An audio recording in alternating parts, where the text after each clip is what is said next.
Bonjour à tous. On se retrouve aujourd'hui pour l'analyse de la nouvelle lune en Scorpion qui aura lieu le 1er novembre 2024 à 13h48 heure de Paris. Et cette nouvelle lune se formera à 9 degrés 35 du Scorpion.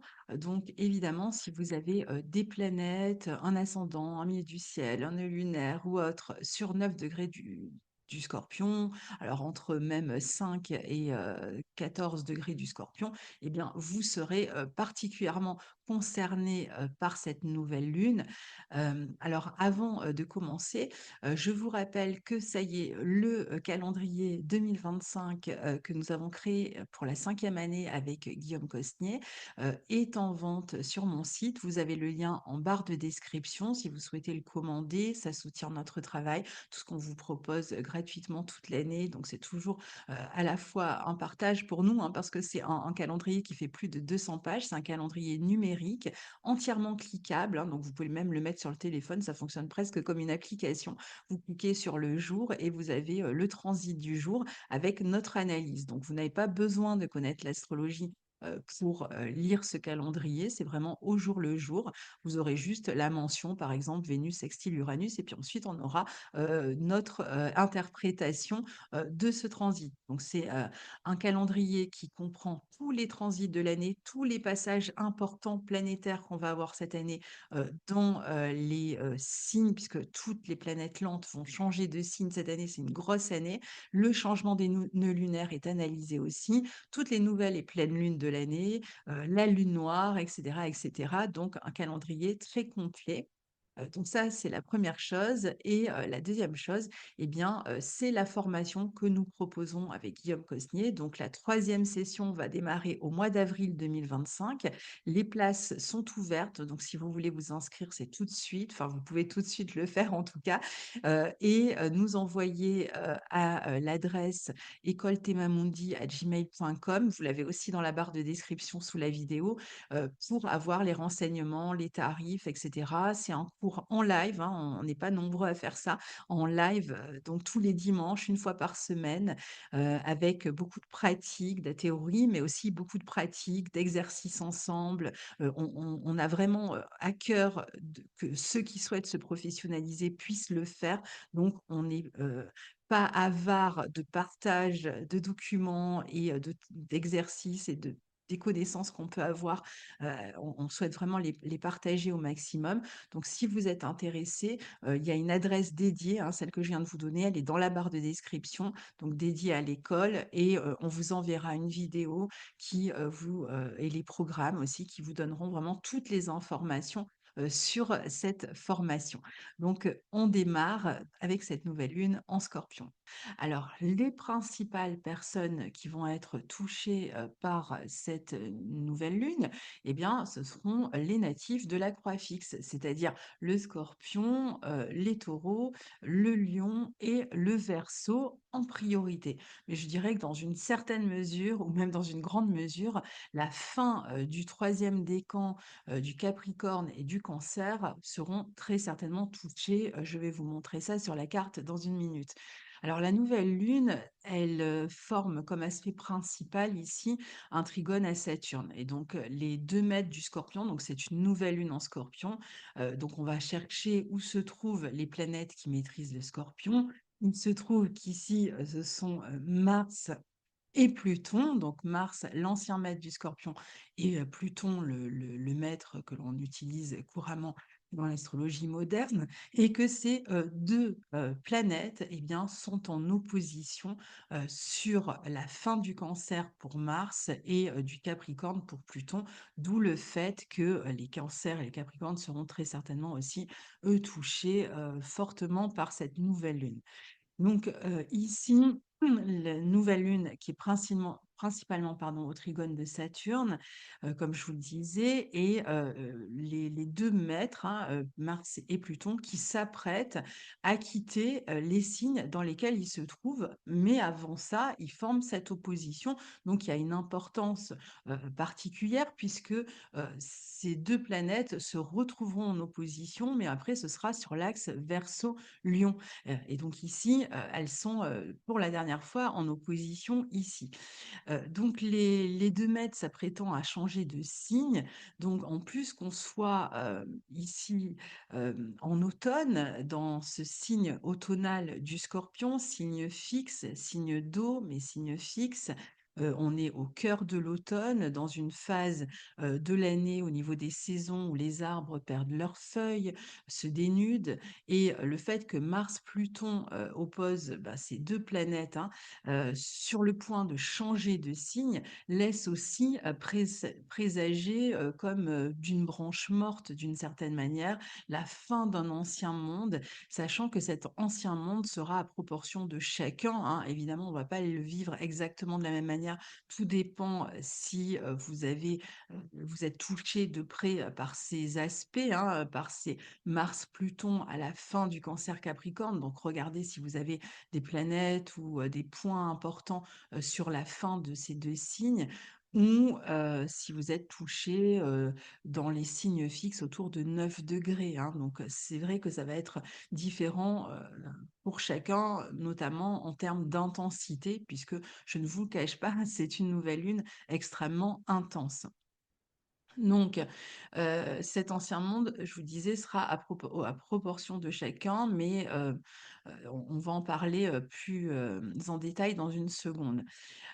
Ici, on est quand même dans une phase de renouveau, c'est une nouvelle lune, un renouveau donc oui, mais un renouveau certainement qui amène à laisser un monde derrière soi, à tourner une page, hein. Vous savez que ce signe du Scorpion, pour ceux qui connaissent le tarot, pourrait, être facilement représenté, même si je crois que c'est pas par ce signe-là qu'il est le plus représenté, mais moi il me fait penser à l'arcane 13, à l'arcane sans nom dans le signe dans le tarot, puisqu'il y a vraiment cette idée, de tourner une page, de se séparer de l'ancien pour, pouvoir se renouveler, différemment. C'est un peu la même idée, de toute façon, dans le signe du Scorpion. Donc un nouveau départ dans le signe du Scorpion, il peut être toujours, assez intense, hein. C'est pas un signe de la demi-mesure, le signe du Scorpion, c'est un signe intense qui peut, nous amener à contacter des endroits personnel, au niveau de la psyché, douloureux, traumatique, parfois des angoisses, car il contient, en lui-même une transformation qui s'effectue soit intérieurement et qui réclame d'abord une plongée en soi, du côté de nos ombres, et donc une forme de nettoyage, hein, avant de pouvoir sortir la tête de l'eau, soit que on soit confronté à des événements qui nous renvoient à ce type de situation, transformatrices qui nous font plonger dans nos profondeurs et qui nous font contacter, les peurs, des pertes, la mort parfois symbolique ou réelle et qui forcément nous poussent à accepter ces changements, à lâcher prise. On peut plus rien contrôler si vous voulez dans cette phase-là. Les thématiques du Scorpion sont toujours donc un peu, sombres, un peu souterraines. C'est son utilité, c'est sa fonction au signe du Scorpion. Vous voyez? Ce sont des choses qu'on ne peut pas mettre à l'écart de nos vies, qui existent. Donc ça peut être des événements qui sont liés à qui font contacter, ce côté un peu douloureux. Par exemple, on va s'occuper d'héritage, on va s'occuper de pertes, de détachement, de questions de pouvoir, hein. C'est aussi, toutes ces questions-là, le pouvoir, l'argent, la corruption, la paranoïa, les agressions, la violence, l'inconscient aussi, hein. Donc, par exemple, on peut travailler, en psychologie, efficacement, aller voir un thérapeute et pouvoir avancer efficacement dans une phase, Scorpion. On peut, être plutôt dans une forme d'introspection et que cette introspection, nous permette de nous relever ensuite, d'avoir des prises de conscience importantes pour la suite. Vous voyez? Ça va être vraiment, différent pour chacun. C'est aussi un signe qui est lié au secret. Donc on peut aller, découvrir, être, mis face à des secrets, et donc qui peuvent nous bouleverser là aussi. En tout cas, on plonge vraiment au cœur des ténèbres et sur le plan, des saisons, hein, puisque l'astrologie tropicale est une astrologie saisonnière. On est dans une phase justement qui est basée sur l'alternance entre l'obscurité et la lumière. On est, quand on arrive à l'automne, après l'équinoxe d'automne, et on est sur la phase la plus obscure, la plus sombre en fait de l'année. Donc on est au cœur de l'obscurité, d'où toutes ces thématiques que je viens de citer. Il y a quelque chose à purger ici.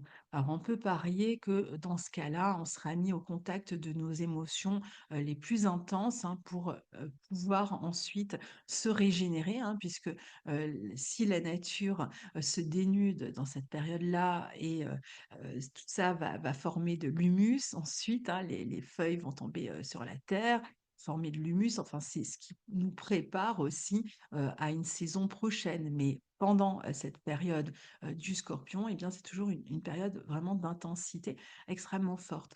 C'est aussi l'occasion pour nous tous d'apprendre à lâcher prise sur certains schémas, d'apprendre aussi cette notion justement de cycle, de destruction qui fait partie de la vie. Alors je dis destruction, il ne faut pas que ça vous fasse peur le mot, mais voilà, de transformation si vous voulez, qui fait partie de la vie. Pour reconstruire différemment, parfois, il faut savoir aussi détruire certaines choses qui ne nous conviennent plus, qui peuvent être toxiques, qui peuvent être des freins pour notre évolution, qui peuvent être un poids pour notre évolution. Et donc, si on veut reconstruire différemment, bah, il faut commencer, être prêt, disons, à détruire, savoir composter, se servir de l'expérience vécue aussi pour en faire quelque chose de plus authentique à la prochaine nouvelle lune. Donc c'est l'occasion ici de savoir lâcher certains comportements ou certitudes pour retrouver plus tard la joie. Donc savoir aussi plonger en nous pour y découvrir des vérités qui sont plus profondes, moins superficielles que celles sur lesquelles peut-être on se fondait jusque-là. Par exemple, pour quelqu'un qui va être amené à découvrir un secret, ben, peut-être qu'il du coup, il se rendra compte que jusque-là, il fonctionnait sur quelque chose d'assez superficiel, voire factice. Et donc là, il va contacter une forme de vérité et pouvoir se relever plus fort finalement. Donc, savoir lâcher ce qui doit l'être. Et si ce n'est pas en accord avec notre vérité, eh bien, on va être dans une phase où on va être capable de lâcher et de repartir plus en accord avec soi, plus authentique. Alors, c'est toujours une phase intéressante, je vous disais, pour l'introspection, pour les thérapies, pour tout ce qui est même travail énergétique pour le corps, hein, pour se relever. Toute thérapie qui nous aide finalement à nous reconstruire, à nous relever, même si on doit, dans un premier temps, plonger au cœur de l'obscurité. Durant cette période, on a tendance aussi à se montrer plus rebelle, plus indiscipliné, parce que je parlais de lâcher prise, mais en réalité, c'est pas le premier réflexe qu'on a dans ce signe du Scorpion. Je vous disais, c'est un signe fixe. Donc, le premier réflexe, en réalité, c'est celui de s'accrocher. Et c'est pour ça que c'est douloureux, parce que justement, dans un premier temps, on s'accroche, on ne veut pas laisser les choses partir, on ne veut pas laisser les choses changer. Donc, du coup, évidemment, plus on va accepter de tourner cette page, de modifier ce qui doit être modifié, euh, moins ce sera compliqué finalement, et plus on va s'accrocher à quelque chose qui doit partir, et plus ce sera difficile, et plus on sera mis en phase avec justement cette ombre et cette intensité, cette passion qui va ressurgir. Donc on peut être plus rebelle, plus indiscipliné, plus cynique aussi parfois. Comme on est plus profond, on est aussi plus enclin à s'intéresser à des sujets profonds. Alors ça peut être des sujets ésotériques, comme je vous disais, ça peut être des sujets tabous, ça peut être des sujets plus psychologiques, donc sont tournés peut-être vers peut-être grâce à l'hypnose ou grâce à des thérapies, donc rentrer plus dans des sujets qui nous ramènent à l'inconscient et au schéma, au fonctionnement de cet inconscient. Alors, je vais peut-être vous montrer la carte avant de continuer, comme ça vous pouvez suivre avec moi. Voilà.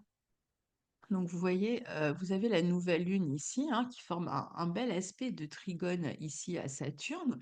Donc je vais en parler dans un instant. Ça, c'est vraiment l'aspect principal de cette nouvelle lune. Et puis là, on a l'opposition Mars-Pluton dont je vous parlais, hein. Donc elle est vraiment très précise, elle est extrêmement forte, cette opposition. Donc évidemment, les 2 maîtres du Scorpion, on voit bien, hein, ici se font face.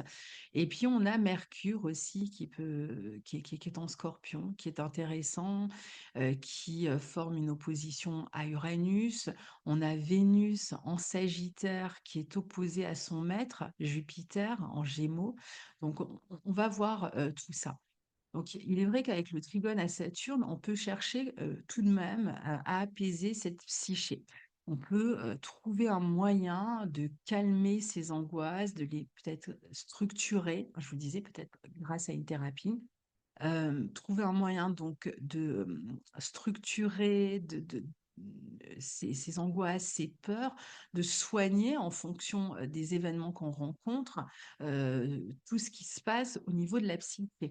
Alors, on peut le faire en trouvant des appuis, en trouvant des conseils auprès de personnes sages. Ça peut être des personnes de la famille, ça peut être des thérapeutes, ça peut être des médecins si on rencontre par exemple des problèmes de santé. Mais globalement, dans ces signes d'eau, puisque Saturne est lui aussi dans un signe d'eau en Poisson, il s'agit quand même de trouver un moyen d'apaiser l'émotionnel, d'apaiser la souffrance, d'apaiser la douleur. C'est une position qui va aussi nous amener plus de responsabilités à régler sur le plan pratique, donc en termes peut-être d'organisation, de gestion des finances, hein. C'est un moment aussi où on peut s'occuper, des finances. Là, c'est pareil, essayer de trouver une structure, un cadre pour gérer ça, un conseiller éventuellement, ça peut être un banquier, ça peut être une personne de la famille qui nous soutient, qui nous aide, qui nous prête de l'argent, par exemple. Mais on peut avoir aussi soi-même à gérer des affaires matérielles ici. Les événements vont nous mettre en contact aussi avec des éléments douloureux, je vous disais, qui nous renvoient vers le passé, qui nous font effeuiller les souvenirs, qui nous maintiennent dans une forme de nostalgie, de tristesse, parfois de mélancolie. On pourra avoir besoin de se rapprocher de ce type de situation, par exemple, revoir la famille, les parents, les grands-parents, revoir des lieux ou des personnes du passé qui vont susciter cette nostalgie. On aura peut-être besoin d'être en contact comme ça avec ses proches parce que on a des craintes, on a le sentiment que, vous savez, à cette saison, même s'il se passe rien de particulier dans notre vie, c'est toujours un moment où on n'est plus conscient justement de la fin des choses. Donc, si on n'a plus vu un parent, un grand-parent depuis longtemps, bah, on va se dire, bon, bah, c'est peut-être le moment d'aller les voir. Après tout, la vie n'est pas éternelle, donc et le fait d'être en contact avec ces personnes vont ramener comme ça cette nostalgie, ces souvenirs. Si on vient de perdre quelqu'un, on peut être amené à contacter ces souvenirs ou cette nostalgie, par exemple en triant la maison d'une personne que l'on vient de perdre, pardon, et qui nous replonge dans les souvenirs. On aura besoin d'être avec les autres pour nettoyer quelque chose d'une mémoire ancienne qui nous lie à eux. Alors Mars est en Cancer, opposé à Pluton au Capricorne. Le Cancer comme le Capricorne sont 2 signes qui sont eux aussi liés d'une certaine manière à la famille, au passé. Et donc lors de cette nouvelle lune, ils sont en opposition. Donc ça va, réclamer, beaucoup de courage pour dépasser ces peurs, ces traumas, ces angoisses, hein. Ça peut nous mettre en contact avec la notion de fin de quelque chose, ou des traumatismes aussi, hein, c'est un aspect puissant. Si vous êtes dans une phase, de querelle avec autrui ou, si quelque chose est amené à se transformer irrémédiablement autour de vous, eh bien, ce transit va vous mettre dans des situations où vous pourriez vous sentir agressé, où vous avez le sentiment qu'il faut vous défendre.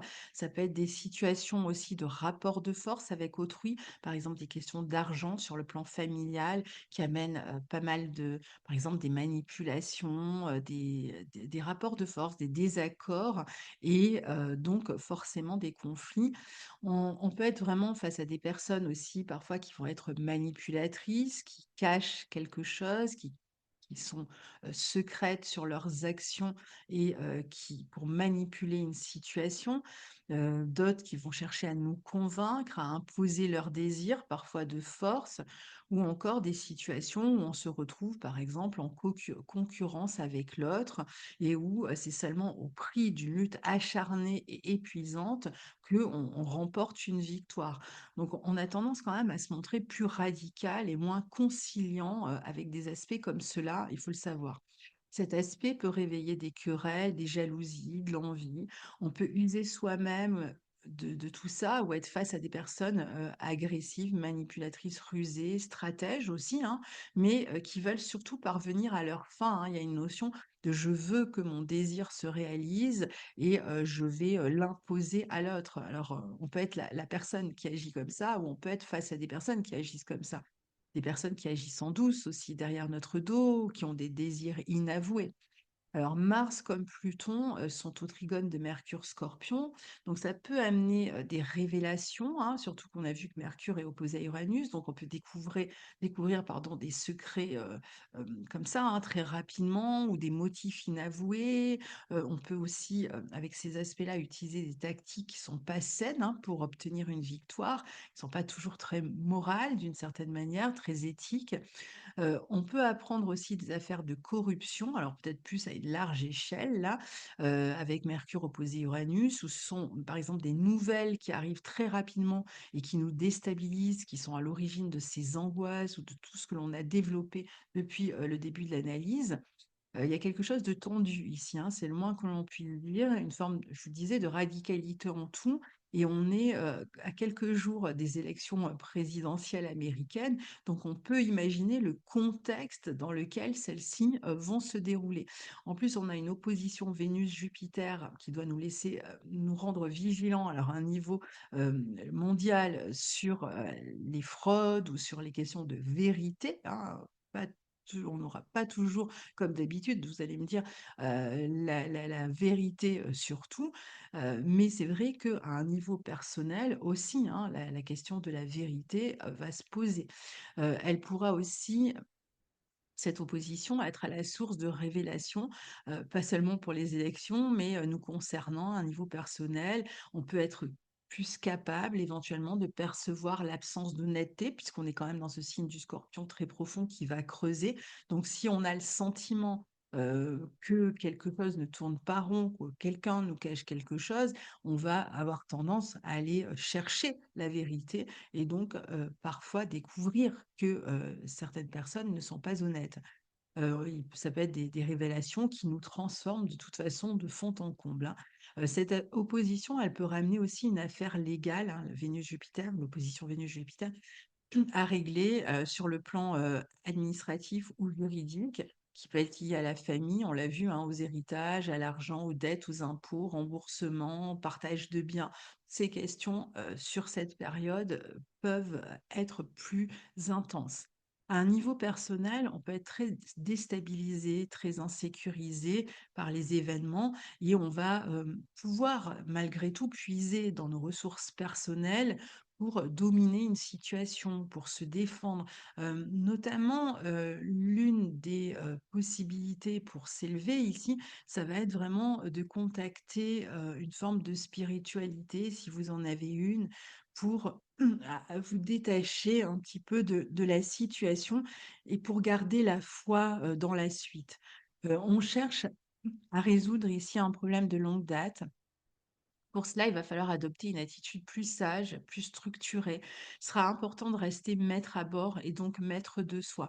Surtout si vous regardez la vidéo, comme vous êtes prévenu, eh bien, si vous sentez que les conflits deviennent trop importants, les difficulté avec autrui trop importante, rappelez-vous qu'il vaut mieux pas alimenter, ces conflits parce qu'on est quand même dans une phase où à un moment donné, on risque de perdre le contrôle.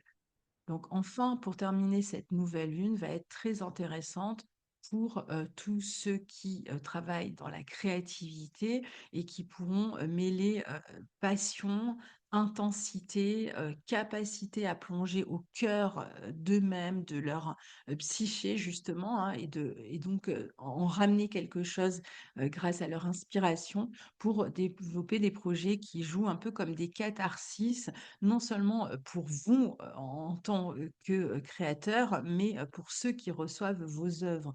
Donc ça peut être intéressant aussi ici, de pouvoir partager, peut-être des œuvres qui font office de catharsis ou d'aller voir soi-même des spectacles ou de lire des livres ou autres qui vont jouer ce rôle-là. On peut tout à fait approfondir des projets, ici, je vous disais, mais aussi, des relations fortes, intenses, dans le domaine affectif aussi. Alors, si on est dans ce type de relation, évidemment, ça risque d'être, assez fort, assez passionné. Donc voilà, pour cette nouvelle lune en Scorpion. Je vous souhaite un très bon mois de novembre. Je suis en train, d'enregistrer les vidéos pour l'année 2025. Elles sont quasiment toutes sorties. Il me manque les 3 signes d'air. D'ici une semaine à 15 jours, elles seront là aussi. Donc vous pouvez déjà écouter celles de terre, de feu et d'eau sur ma chaîne. Je vous souhaite un très beau mois de novembre et je vous dis à très bientôt. Au revoir.